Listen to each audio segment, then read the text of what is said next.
ಆಯ್ತಾ. ಆಮೇಲೆ ಮಿನಿಮಮ್ ನಮಗೆ ಒಂದು ನಿಮಿಷ ಟೈಮ್ ಇರುತ್ತೆ. ಆಮೇಲೆ ಒಂದು ಲೈನ್ ಫುಲ್ ಹೇಳಕ್ಕೆ ಅರ್ಧದಲ್ಲಿ ಏನಲ್ಲ ಒಂದು ಸ್ಟ್ಯಾಂಡರ್ಡ್ ಫುಲ್ ಹೇಳಕ್ಕೆ 1 ನಿಮಿಷ ಇರುತ್ತೆ. 1 ನಿಮಿಷ ಮೇಲ್ಪಟ್ಟಾದ್ರೆ ಮ್ಯಾನೇಜ್ ಮಾಡ್ತಾರೆ.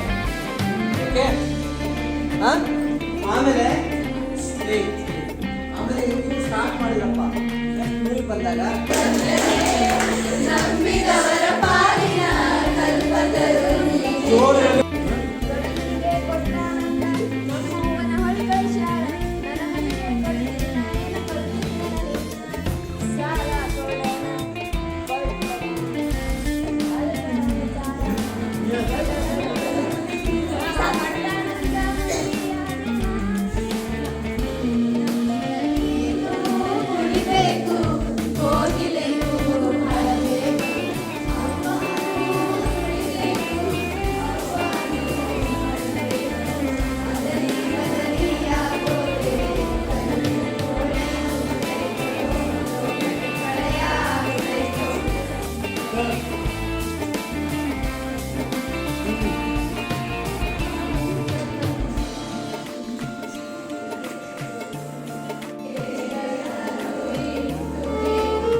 ಬಸವಣ್ಣನವರಿಗೆ ಚಿಕ್ಕ ವಯಸ್ಸಿನಲ್ಲಿ ಬಸವ ಅಂತೇಳಿ ನಾಮಕರಣ ಮಾಡಲಾಗ್ತಿದೆ.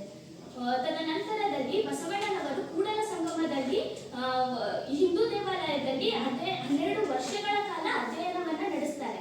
ತದನಂತರದಲ್ಲಿ ಸಂಗಮೇಶ್ವರಕ್ಕೆ ಬಂದು ಶೈವ ಕಲಿಕೆಯ ಅಧ್ಯಯನಕ್ಕೆ ಸಂಗಮೇಶ್ವರದಲ್ಲಿ ಇರ್ತಕ್ಕಂಥ ಶಾಲೆಗೆ ಹೊರಡ್ತಾರೆ. ಸಮಾಜದಲ್ಲಿ ಇರ್ತಕ್ಕಂಥ ಜಾತಿ ಭೇದ ಭಾವ ಆಗಿರ್ಬೋದು, ಲಿಂಗ ತಾರತಮ್ಯ ಇವುಗಳ ವಿರುದ್ಧವಾಗಿ ಯಾವ ರೀತಿ ವಚನಗಳನ್ನ ರಚನೆ ಮಾಡಿ ಜನರಲ್ಲಿ ಜಾಗೃತಿ ಮೂಡಿಸುವಂತಹ ಕಾರ್ಯವನ್ನ ಬಸವಣ್ಣನವರು ಮಾಡ್ತಾ ಇದ್ರು.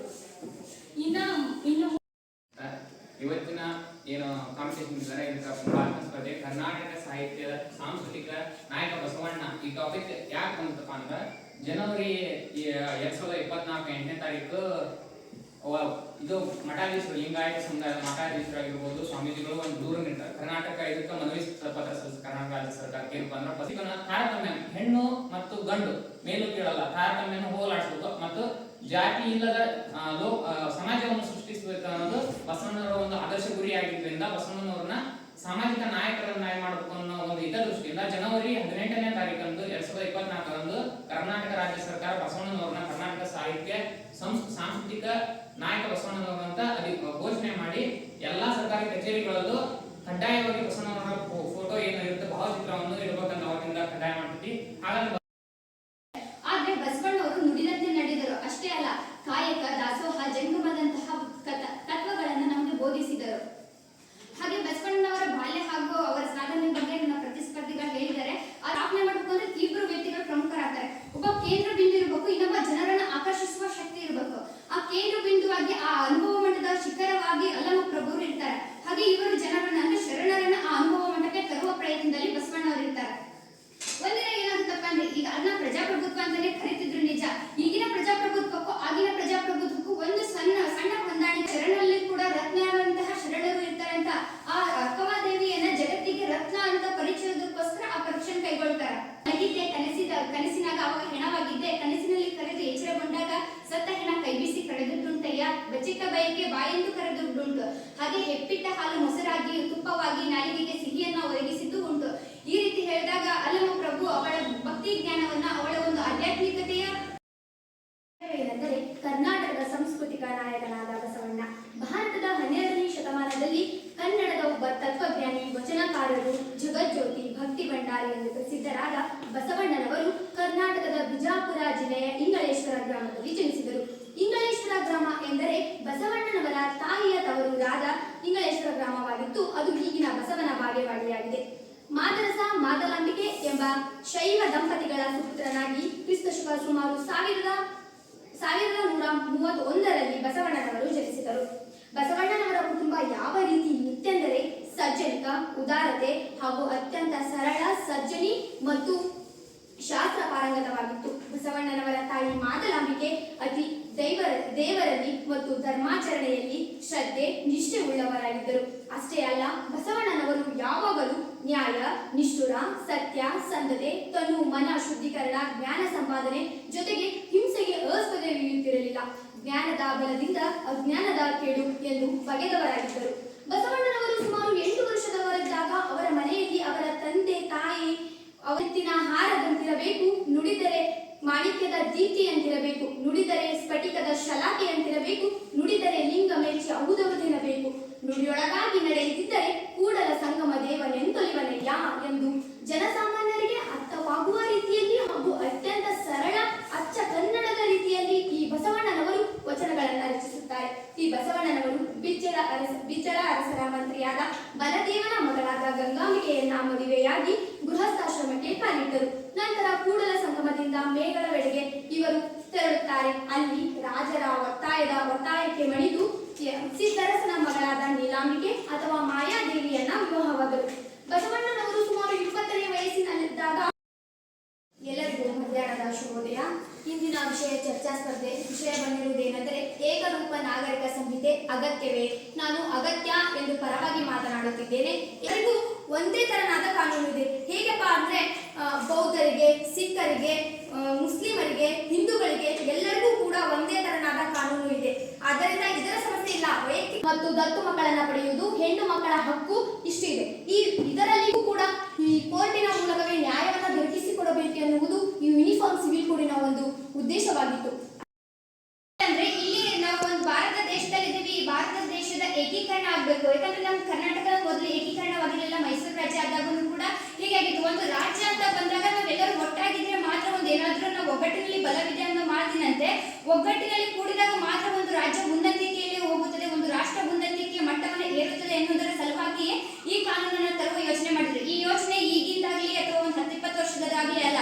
ಅಂಬೇಡ್ಕರ್ ಅವರು ಸಂವಿಧಾನ ರಚನೆಯ ಸಮಯದಲ್ಲೇ ಈ ಒಂದು ತತ್ವವನ್ನು ಕಾನೂನನ್ನ ಸಂಹಿತೆ ಎಲ್ಲಾ ಧರ್ಮದವರಿಗೆ ಅಳವಡಿಸಿದಂತಹ ಒಂದು ಕಾನೂನು. ಈಗ ಕ್ರಿಮಿನಲ್ ಕೋಡ್ ಹಿಂಗಿದೆ ಅಂತಂದ್ರೆ ಎಲ್ಲ ಧರ್ಮ ಯಾವುದೇ ಧರ್ಮದವರು ಏನೇ ಒಂದು ಕೊಲೆ ಮಾಡಿದ್ರು ಎಲ್ಲರಿಗೂ ಸೇಮ್ ಅಂದ್ರೆ ಒಂದೇ ತರದ ಶಿಕ್ಷೆ ಇರ್ತದೆ. ಆದ್ರೆ ಈ ಒಂದು ವೈಯಕ್ತಿಕ ಅಂತ ಬಂದಾಗ ಯಾಕೆ ಹೀಗೆ ಮಾಡ್ತಾರೋ ಅಂತ ಸಂಹಿತೆಯ ಮುಖ್ಯ ಉದ್ದೇಶವಾಗಿದೆ. ಈಗಂತೂ ಯಾವುದೇ ಧರ್ಮವನ್ನು ತುಳಿಯೋದಿಲ್ಲ, ಯಾವುದೇ ಧರ್ಮವನ್ನು ಹೆಚ್ಚಿಸೋದಿಲ್ಲ, ಎಲ್ರಿಗೂ ಸಮಾನ ಪ್ರಾತಿನಿಧ್ಯವನ್ನು ಕೊಡುವ ಉದ್ದೇಶಕ್ಕೋಸ್ಕರನೇ ಈ ನಾಗರಿಕ ಸಂಹಿತೆ ಅಗತ್ಯ ಇದೆ ಅಂತಂದ್ರೆ ನಾವೆಲ್ಲ ಕಡೆ ವಾದ ಮಾಡಬಹುದು. ಅಗತ್ಯ ಇಲ್ಲ ಅಂತ ಯಾರು ಕೂಡ ಹೇಳಕ್ ಸಾಧ್ಯ ಇಲ್ಲ. ಮೊನ್ನೆ ತಾನೇ ನಾನು ಸುವರ್ಣ ನ್ಯೂಸ್ ಒಳಗೆ ನಾನು ಇಂಥದ್ದೇ ಇಂಟರ್ವ್ಯೂ ಮಾಡಾತಿದ್ರು ನಾಗರಿಕ ಸಂಹಿತೆ ಅಗತ್ಯವೇ ಅಂತ. ಅದರಲ್ಲಿ ನಾಗರಿಕ ಸಂಹಿತೆಯಿಂದ ಆಗುವ ಉದ್ದೇಶ ಅಂದ್ರೆ ಭಾರತದಲ್ಲಿ ಇದು ಒಂದು ವಿಷಯ. ಭಾರತದಲ್ಲಿ ಗೋವಾ ಮೊಟ್ಟ ಮೊದಲ ರಾಜ್ಯ ಅಂದ್ರೆ ಏಕೈಕ ರಾಜ್ಯನ ಗೋವಾ ಆಗಿದೆ ಬಿಡಿ. ಅದು ಪೋರ್ಚುಗೀಸರ 19ನೇ ಶತಮಾನದ ಪೋರ್ಚುಗೀಸರ ನಾಗರಿಕ ಸಂಹಿತೆಯನ್ನು ಅಲ್ಲಿ ಅಳವಡಿಸಿರ್ತಾರೆ. ಅದನ್ನ ಈಗೂ ಕೂಡ ಅಲ್ಲಿ ಪಾಲಿಸಲಾಗುತ್ತದೆ. ಯಾಕಂತಂದ್ರೆ ಮಹಿಳೆಯರಿಗೆ ಸಮಾನ ಪ್ರಾಧಾನ್ಯತೆಯನ್ನು ಕೊಡ್ತಾರೆ ಆ ಒಂದು ಅಡಿಯಲ್ಲಿ. ಅಷ್ಟೇ ಅಲ್ಲ, ಅವರ ಒಂದು ತಲಾಕ್ ಅಂತ ಇರ್ಬೋದು, ಅಲ್ಲಿ ಆ ಕಾನೂನು ಇಲ್ಲ. ಯಾರೋ ಒಬ್ರು ವಿಚ್ಛೇದನ ಪಡೆಯಬೇಕಂದ್ರೂ ಕಾನೂನಾತ್ಮಕವಾಗಿ ಇಬ್ಬರ ಅಂದ್ರೆ ಆಸ್ತಿಯನ್ನ ಇಬ್ಬರಿಗೂ ಸಮಾನ ಪಾಲಾಗಿ ಮಾಡಿಯೇ ಅದನ್ನ ನಿರ್ಧರಿಸುತ್ತಾರೆ.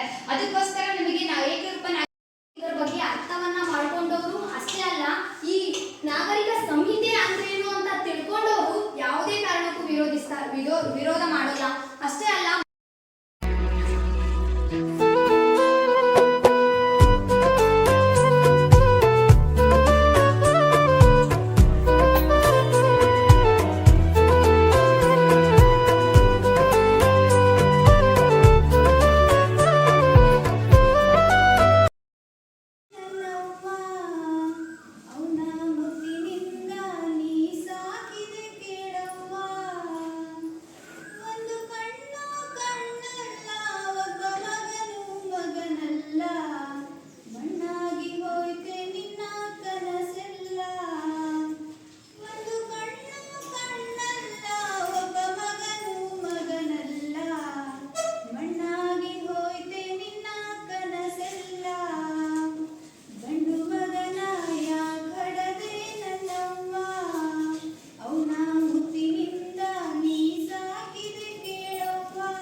ತಾನಂದಲೋ ಭಾವ ತಂದಾನೆ ಬಣ್ಣ ಸೀರೆ ಗಟ್ಟಿ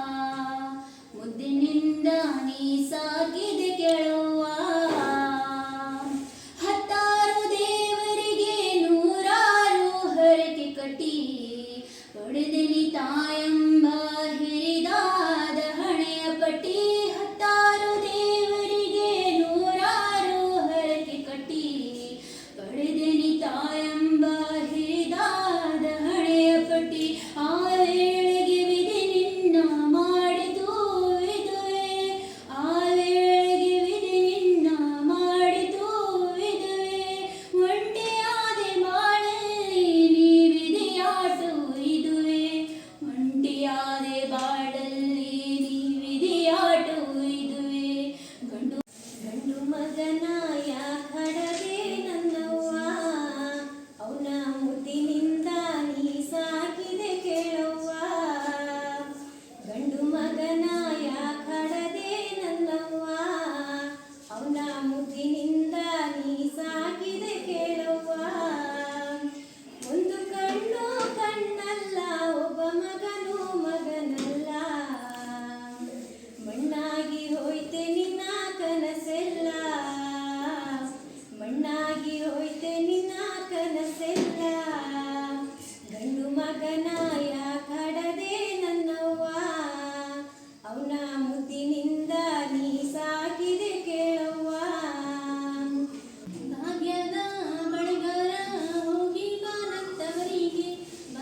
ಮಪ ರೀ ರಿ ಸ ನಿ ಸ ಸ ನಿ ದ ದ ನಿ ದ ಮಪ ರೀ ರಿ ಸ ನಿ ಸ ಸ ನಿ ದ ದ ನಿ ದ ಮಪ ಮುಗಿಸೆ ಬಿಟ್ಟವನೆ ಕೆಂಪು ಅಂಗಿ ತೊಟ್ಟವನೆ ಹಿಂದಿಂದೆ ಬರಬ್ಯಾಡ ನೀ ನನ್ನ ಹಿಂದಿಂದೆ ಬರಬ್ಯಾಡ ಮಾತಲ್ಲಿ ಕೋಪ ನಡೆಸಿ ಗೆಳೆಯನ್ನ ದೂರ ಇಡಿಸಿ ಮಾತಲ್ಲಿ ಕೋಪ ನಡೆಸಿ ಗೆಳೆಯನ್ನ ದೂರ ಇಡಿಸಿ ಹಿಂಗ್ಯಾಕ ನಂದು ಹೋಗದ ಕುಂತಿ ಎಲ್ಲವಿ ಹಿಂಗ್ಯಾಕ ನಂದು ಹೋಗದ ಕುಂತಿ ಎಲ್ಲವಿ ಗಲ್ಲಿಗೆಯ ಮುಟ್ಟೆ ಇಲ್ಲ ನಿದ್ದೆಗಣ್ಣು ಗೊತ್ತೇ ಇಲ್ಲ ಗಲ್ಲಿಗೆಯ ಮುಟ್ಟೆ ಇಲ್ಲ ನಿದ್ದೆಗಣ್ಣು ಗೊತ್ತೇ ಇಲ್ಲ ಹಿಂಗ್ಯಾಕ ಕಾಡ ಹತ್ತ ಹುಬ್ಬಳ್ಳಿಯವ ಹಿಂಗ್ಯಾಕ ಕಾಡ ಹತ್ತ ಹುಬ್ಬಳ್ಳಿಯವ ಇನ್ನು ಯಾಕ ಬರಲಿಲ್ಲವ ಹುಬ್ಬಳ್ಳಿಯವ ವಾರದಾಗ 3 ಸತಿ ಬಂದು ಹೋಗವ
ಎಡ